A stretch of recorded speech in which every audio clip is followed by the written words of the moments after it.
At Auburn Prison in New York, the first execution by electrocution in history is carried out against William Kemmler, who had been convicted of murdering his lover, Matilda Ziegler, with an axe. Electrocution as a humane means of execution was first suggested in 1881 by Drive Albert Southwick, a dentist.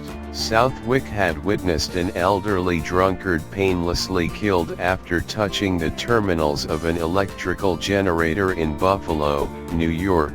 In the prevalent form of execution at the time, death by hanging, the condemned were known to hang by their broken necks for up to 30 minutes before succumbing to asphyxiation. In 1889, New York's electrical execution law, the first of its kind in the world, went into effect, and Edwin R. Davis, the Auburn Prison electrician, was commissioned to design an electric chair, closely resembling the modern device. Davis' chair was fitted with two electrodes, which were composed of metal discs held together with rubber and covered with a damp sponge. The electrodes were to be applied to the criminal's head and back. On August 6, 1890, William Kemmler became the first person to be sent to the chair. After he was strapped in, a charge of approximately 700 volts was delivered for only 17 seconds before the current failed. Although witnesses reported smelling burnt clothing and charred flesh, Kemmler was far from dead,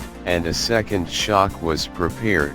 The second charge was 1030 volts and applied for about 2 minutes, whereupon smoke was observed coming from the head of Kemmler, who was clearly deceased. An autopsy showed that the electrode attached to his back had burned through to the spine. Drive Southwick applauded Kemmler's execution with the declaration, "We live in a higher civilization from this day on," while American inventor George Westinghouse, an innovator of the use of electricity, remarked, "They would have done better with an axe."